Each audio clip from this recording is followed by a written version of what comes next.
Good evening, ladies and gentlemen, and welcome to the Argan, Inc. conference call for the fourth quarter and the fiscal year ended January 31st, 2023. This call is being recorded. All participants have been placed on a listen-only mode. Following management's remarks, the call will be open for questions.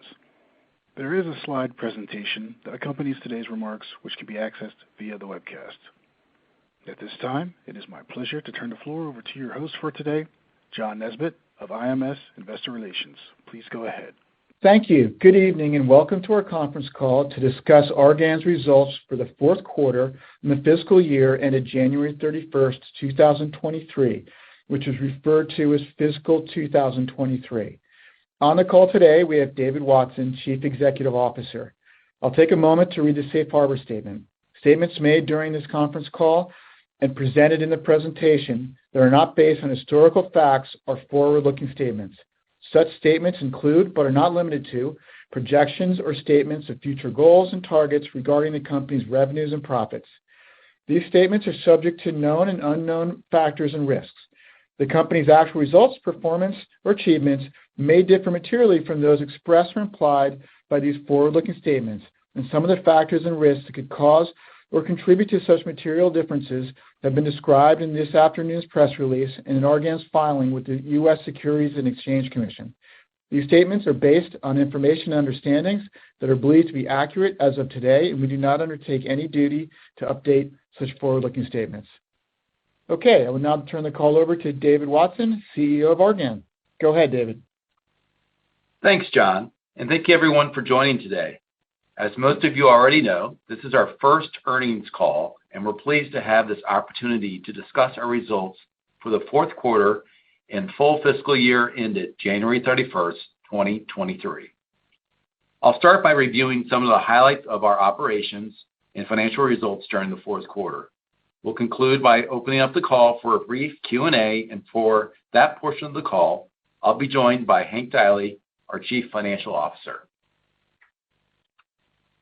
With the capabilities of a leading full-service partner to the power industry, Argan is very well positioned to drive long-term growth by capturing more and bigger projects as the worldwide demand for energy sources and alternative power generation continues to grow. We exit fiscal 2023 having achieved solid gross margin performance, a robust and diversified customer base, a strong safety record, and a strong balance sheet, which includes $325.5 million of cash equivalents, and short-term investments with no debt. Furthermore, I'm pleased to highlight that we've increased our share repurchase program during fiscal 2023 to $125 million, and that we've returned to shareholders nearly $92 million to date, representing over 15% of our issued shares. Taking a step back, let me walk you through brief descriptions of our three reportable business segments. First, the Power Industry Services, which is comprised of our Gemma Power Systems and Atlantic Projects Company operating units, focuses on the construction of all types of power facilities, including efficient gas-fired power plants, solar energy facilities, biomass, and wind farms. Power Industry Services represented 76% of our revenues in fiscal 2023. Second, the Industrial Field and Fabrication Services, which is represented by the Roberts Company, provides solutions to mostly industrial and manufacturing clients with a focus on agriculture, petrochemical, pulp and paper, and power industries. This segment offers construction and other field services to its customers, such as plant maintenance turnarounds, shutdowns, and emergency mobilizations, as well as pipe and vessel fabrication. This segment contributed 20% of our revenues in fiscal 2023. Lastly, we have our Telecommunications Infrastructure Services Group, our smallest segment, which contributed 4% of our revenues in fiscal 2023. SMC Infrastructure Solutions is our operating brand in this segment, providing inside-the-premise wiring services for federal government locations and military installations requiring high-level security clearances, as well as outside construction services for the utility and telecommunications sectors. We are proud of our reputation in the power industry as a reliable construction and project management partner. With our capabilities, we are essentially agnostic in our ability to build power production facilities. As coal-fired power plants continue to be transitioned to more environmentally friendly options like natural gas and renewable energy plants, we have a tremendous opportunity to play a large role in the evolution of power generation facilities. Last year's McKinsey Energy Insights Global Energy Perspective estimated that the global transition to net zero carbon emissions by 2050 is anticipated to cost $275 trillion. That is a massive number. Argan is poised to leverage our experience, capabilities, market recognition, and relationships to capture market share as the energy transition gains momentum. We are positioned to benefit from both the decline of coal-fired power generation as well as the growth of more sustainable alternatives. This slide provides a snapshot of the decline to date and the anticipated precipitous decline in coal-fired power generation. Carbon neutrality is an important environmental goal for the U.S. and many other countries. By 2050, coal-fired power generation in the U.S. is expected to drop by an additional 70% to represent only 5% of net electricity generation. We view this continuing transition as a significant potential tailwind for our business. There are many factors that are driving the shift to new technologies for power generation. I think it's important to note that in our current backlog of approximately $800 million, 85% of those projects support a low carbon emissions economy. So we are already playing a large role in the transition to cleaner power generation with sustained grid reliability and expect our participation to grow with the increasing demand for electrical power. Now turning to our financial performance. On slide 9, we present our consolidated income statements. Fourth quarter 2023 revenues declined 5.4% to $119 million.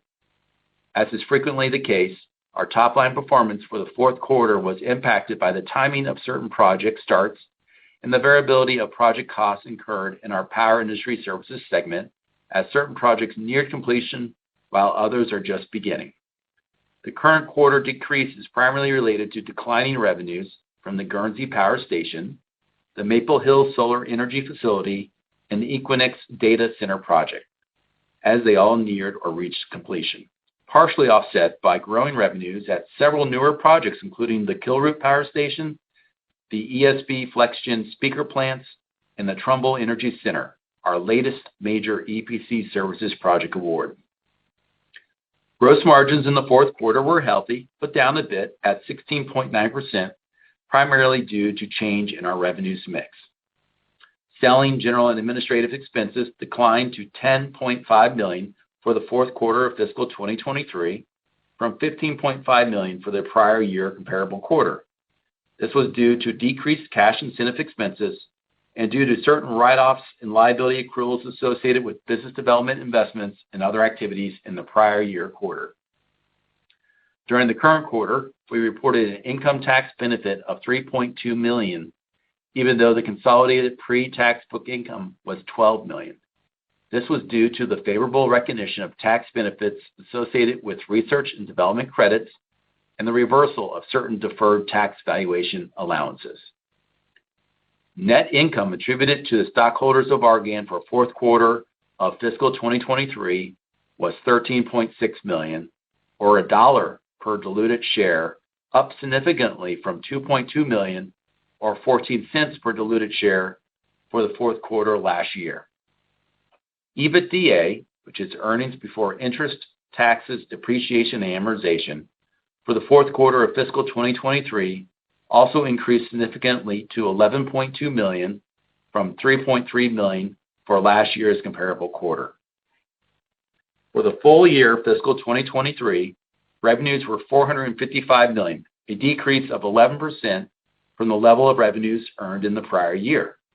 Revenues in our Power Industry Services segment decreased by $52.1 million as the construction activities associated with the Guernsey Power Station project and the Maple Hill Solar Energy Facility are naturally winding down. Like for the fourth quarter, The reduction in revenues was partially offset by increased revenues at several projects, including the Kilroot Power Station, ESB FlexGen peaker plants, and the Trumbull Energy Center. Our consolidated gross profit margin, expressed as a percentage of revenues, was 19% for the current year. Gross margin percents in our power industry services, our industrial services, and our telecommunications infrastructure services segments remained relatively consistent at 19.8%, 15.9%, and 18.4% respectively for fiscal 2023 as compared to the prior year's percents. SG&A expenses decreased 5.6% for the year. The decrease was primarily due to the same reasons described above for the quarter, partially offset by the impact of inflationary pressures on our expenses during the current year. So what does this all add up to? Fiscal 2023 net income attributed to our stockholders was $33.1 million, or $2.33 per diluted share, compared to $38.2 million, or $2.40 per share last year, and EBITDA attributed to our stockholders for fiscal 2023 was $48.1 million, compared with EBITDA of $53.8 million last year. Now let's look at each of the operating segments.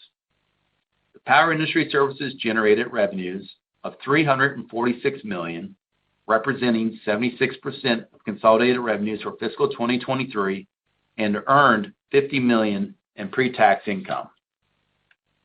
The Industrial Field Services and Fabrication unit reported revenues of $93 million, representing 20% in consolidated revenues for fiscal 2023, and achieved pre-tax income of $7 million. This is the second consecutive year for this segment to achieve EBITDA margins in excess of 10%. And lastly, the Telecommunications Infrastructure Services reported revenues of $16 million, or 4% of consolidated revenues for fiscal 2023. Our consolidated project backlog, which totaled approximately $0.8 billion as of January 31st, 2023, has not only increased from last year, but also reflects a stronger profile with mostly longer-term, fully committed projects in both the power and industrial segments. On slide 12, we present several major projects currently included in our backlog.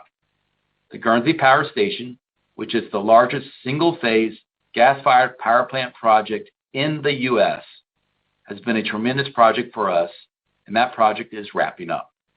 Likewise, the Maple Hill Solar Facility, which is a nice representation of our capabilities in the renewable space, is also nearing completion. So from both Guernsey and Maple Hill, we saw reduced revenues in fiscal 2023 as compared to last year when construction on those projects were in full swing.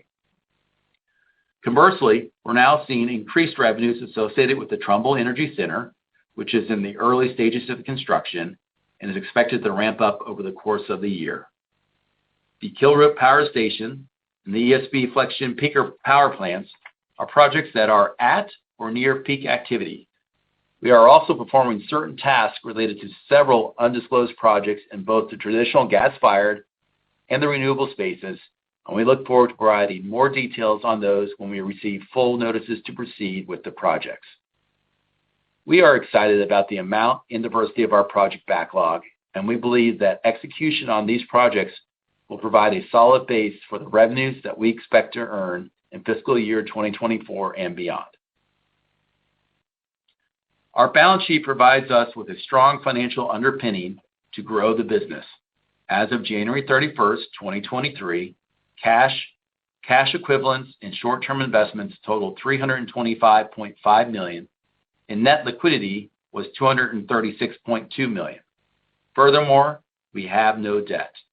The $115 million reduction in cash equivalents, and short-term investments during fiscal 2023 reflected the expected cash flow cycle of two significant projects nearing completion, the payment of dividends and the repurchase of shares, partially offset by our net income for the year. However, during the fourth quarter, the cash flow trend began to reverse as cash equivalents, and short-term investments increased by $38.8 million. Stockholders' equity was $281 million at January 31st, 2023, a solid figure that includes minimal goodwill of $28 million. As you can see from this liquidity bridge, our business model ordinarily requires a very low level of capital expenditures. At January 31st, 2023, our net liquidity was a very strong $236.2 million.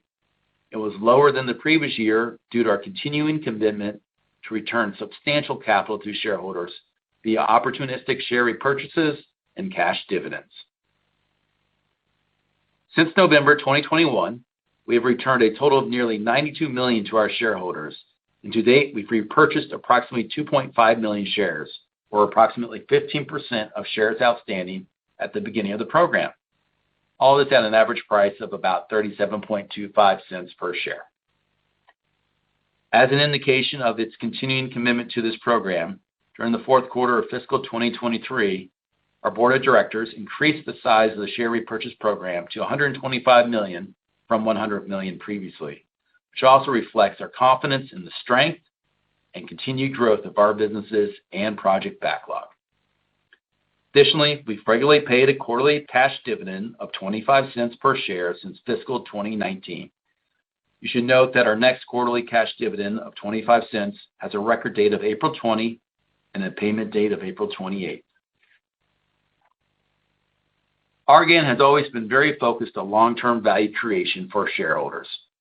Quarterly operating results will at times be a bit lumpy due to the timing of contracts, as we all know. That is the nature of our business. But we have and will continue to deliver long-term value to shareholders. Since 2008, we have grown our tangible book value and cumulative dividends per share considerably. We believe that we have positive momentum as we move into the new fiscal year. Our businesses are energized by new leadership and growing opportunities in our end markets. To reiterate, the project backlog grew to $822 million during fiscal 2023 from $714 million at the beginning of the year, and it's improving in all of our complementary businesses. We are seeing increasing opportunities for our company as worldwide energy demand continues to grow. Moving forward, we anticipate that the global energy transition will create greater demand for our expertise and portfolio construction and technology services. To close, our long-term growth strategy is simple. We will leverage our core competencies to capitalize on existing and emerging market opportunities. Risk management is critical in our business. Our safety record is strong, and we continue to improve our project management effectiveness and thereby minimizing the risk of any costly project overruns. We are strengthening our position as a partner of choice for building new, low, and net zero emission power generation facilities as the industry transitions to cleaner energy alternatives while maintaining grid reliability. And finally, while organic growth is top priority, we will carefully review acquisition opportunities that make sense for our business, making sure to balance it with other capital allocation options. I'd like to thank our shareholders for their continued support and our employees for their dedication and hard work in building Argan to our position as a valued power industry partner. With that, operator, let's open it up for questions. At this time, we will be conducting a question and answer session. If you would like to ask a question, please press star one on your telephone keypad. A confirmation tone will indicate your line is in the question queue. You may press star two if you would like to remove your question from the queue. For participants using speaker equipment, it may be necessary to pick up your handset before pressing the star keys. One moment, please, while we poll for questions.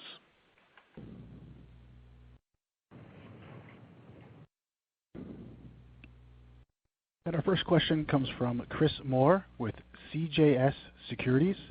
Chris, please proceed. Good afternoon, David. Thanks for taking a few questions. Absolutely.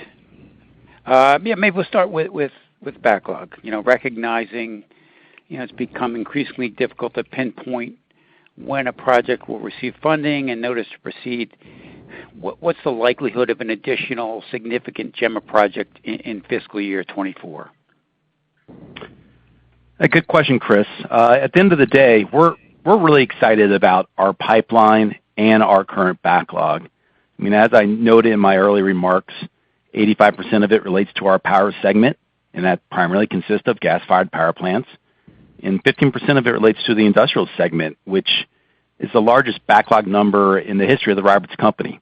So while there is always a risk, we consider this backlog to be really firm, and all major projects in our backlog are under full notices to proceed, which typically means the project owner has already achieved 100% financing, both equity and debt, for the project. So, we're seeing an abundance of opportunities in all markets at this time, and are really focusing on which projects are closest to the finish line. As you know, in the past, we've had some contracts that didn't get there. We continue to evaluate the best projects for success, regardless of where they are in the development phase, to ensure we have a sustained long-term pipeline. So while our backlog is primarily gas-fired power at this time, we're also seeing a lot of renewable opportunities. And as a reminder, about 10% over the last 3 years of our revenue has come from the renewable space in the industrial segment. So we're excited about what we're seeing and about potentially what we'll be able to add to our backlog over the next year. Got it. That's helpful. And maybe we'll just look at it a little bit differently. What would be an optimal level of backlog that you could handle, given labor availability, et cetera? I mean, is $2 billion a number that you would comfortably have? Is that too high? Is that too low? Just kind of get your thoughts on that. My guys would tell me that there isn't a number that we can't achieve. So, my earnest desire is, I think $2 billion is absolutely achievable and executable. Keep in mind that, we've got operations not just at Gemma, but at APC and Roberts and SMC, and every single one of them are really generating some robust revenues and expanding project backlogs. You mentioned labor constraints, and frankly, labor is a key driver in all of our projects. Labor is very localized, and it's not simple. So, we strive to use local labor, suppliers, and subcontractors in all of our projects we participate in, as we want to be a positive member of that local community. So historically, we've been able to get the labor, though we do recognize there's a war for talent. And so, to me, $2 billion isn't a ceiling, $3 billion isn't a ceiling, but it's really got a lot of opportunity in front of us. Got it. That's helpful. Maybe just switch gears and talk about cash flow a little bit. Cash flow generation, usually picks up early in a project. Sometimes you'll excess at the end of a project. How should we be thinking about fiscal year 24 versus 23 cash flow from operations?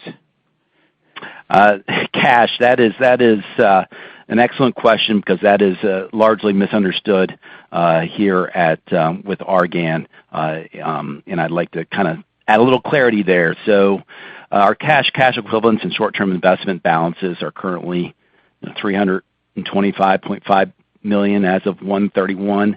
And like you pointed out, they do bounce around a lot because they are largely driven by where we are in any given project life cycle, specifically with our major projects.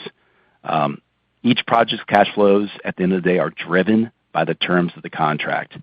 However, as you pointed out, typically prepayments are received at the beginning of the contract, in large part because we're making significant commitments on behalf of the customer. But as the project progresses to its later stages, typically our costs and our cash outflows are greater than the cash inflows. And that's kind of what we experienced in fiscal 2023, if you look at our cash and what happened based off the timing of some of our projects during that year. But based on the expected timing of new projects and existing project starts, one might expect for our cash and short-term investments to increase during fiscal 2024. But I'd like to pause for a second and point out a metric that kind of strips out the timing of these payments and presents kind of a conservative view of and it's what we call as net liquidity, which is current assets less current liabilities. You'll find that it largely changes due to three items: net income, dividends paid, and shares repurchased. And it's currently stands at a conservative $236 million number. I think two other key points to point out there, and I said this in my prepared remarks, we have minimal capital expenditures throughout all of our organization, and we have no debt. Got it. Very helpful. I will leave it there. I appreciate it. Absolutely, Chris. Thanks for calling. Okay, the next question is coming from Rob Brown with Lake Street Capital Markets. Rob, please proceed. Good afternoon, David. Evening, Rob.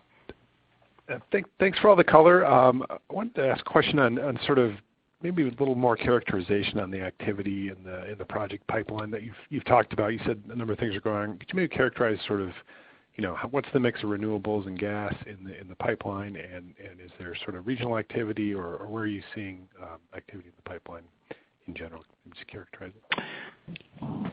Yeah, sure. It's as I kind of stated earlier, we're seeing an abundance of opportunities across the board, both in gas and renewables. And our earnest focus is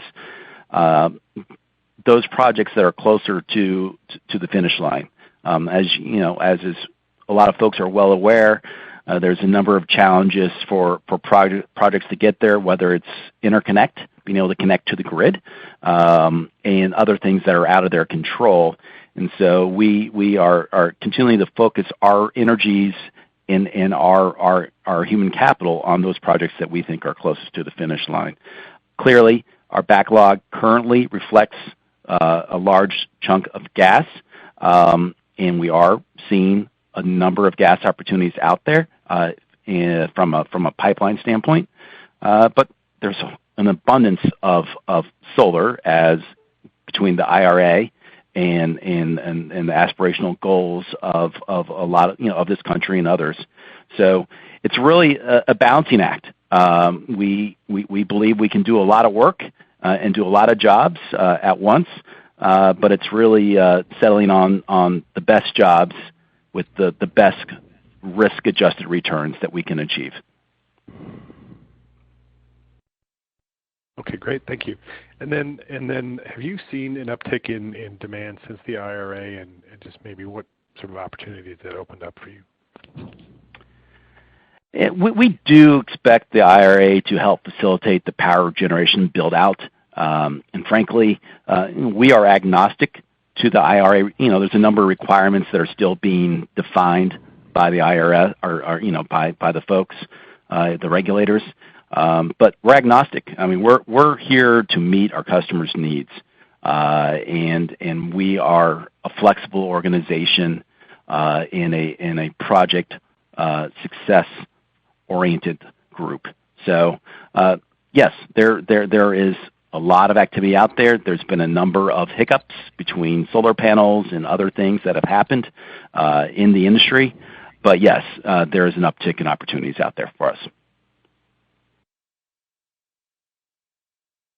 Okay, great. And then in the industrial fabrication business, that's come a long way since you first acquired it, and how is the backlog in that, or how's the end market, I should say, in that business?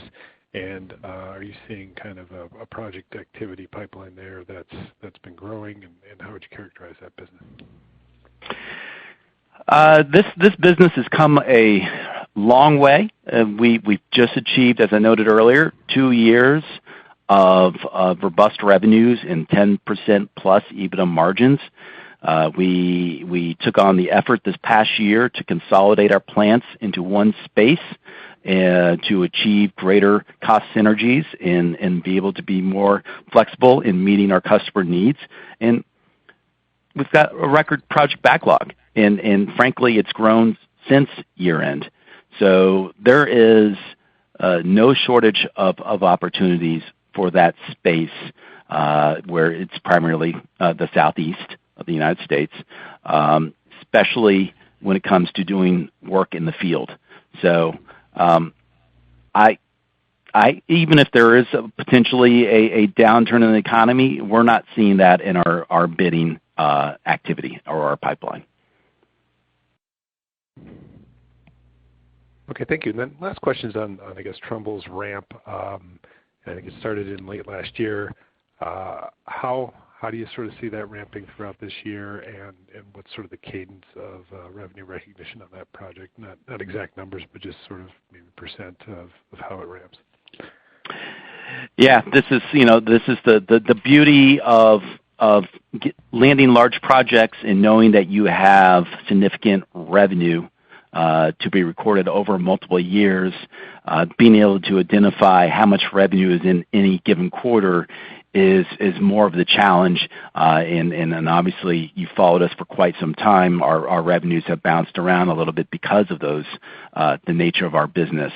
But the ramp takes time as we mobilize. We're pushing dirt around, performing engineering activities and procurement. So, think of a project as a bell curve, and revenue is recorded when costs are incurred, and costs are incurred primarily when you're out of the ground and you've got a lot of labor on staff as you're erecting the power plant and everything else that comes with that. So the Trumbull job has a pretty meaningful timeline schedule, and so it might not be as might not have as big of a peak as some of our other jobs that have a shorter timeline, but expect the revenue to be somewhat of a bell curve, and we're in the beginning stages. Okay, thank you. I'll turn it over. Great. Thanks, Rob.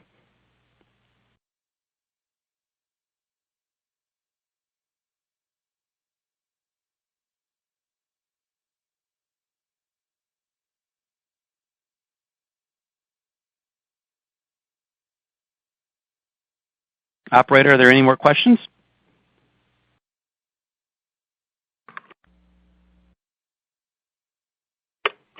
Oh, sorry about that. Can you hear me? Yes. We have no further questions. Oh, we do have a follow-up from Chris Moore. Okay. Chris, your line is live. Oh, terrific. Yeah, I meant to ask about Guernsey. I know you're wrapping it up. Can you talk about, kind of the risks that still exist at this point in time? Is there, possibility for some excess margin as you get this wrapped up? Yeah, the Guernsey job, as kind of a reminder, that's the largest job in our company's history. It's also the largest single-phase gas-fired power plant job in the U.S. history, and we've been building that throughout the pandemic and associated supply chain impacts, and we've been building it with a strong customer, a repeat customer, and we've achieved a lot. We've achieved first fire on all 3 units. We've achieved substantial completion on 2 of those. We look forward to getting to the finish line over the next couple of quarters with our partners and customer, and achieving this project success as this highly efficient power plant adds. This is 1.8 gigawatts plus of electricity to the grid, which will, as we all know, strengthen the grid reliability and at the same time help replace retiring coal power plants with cleaner power. So we're excited about this job and the success of this job, and again, we think we'll get there in the next couple of quarters. Got it. Helpful. I'll leave it there. Thanks, guys. Great. Thank you, Chris. I'd now like to turn the floor back to David Watson for closing remarks. Well, thank you all for participating in today's call, first earnings call we've done in quite some time, and we look forward to speaking with you again when we report our Q1 fiscal 2024 numbers. Have a great evening, everybody. This concludes today's conference, and you may disconnect your lines at this time. Thank you for your participation.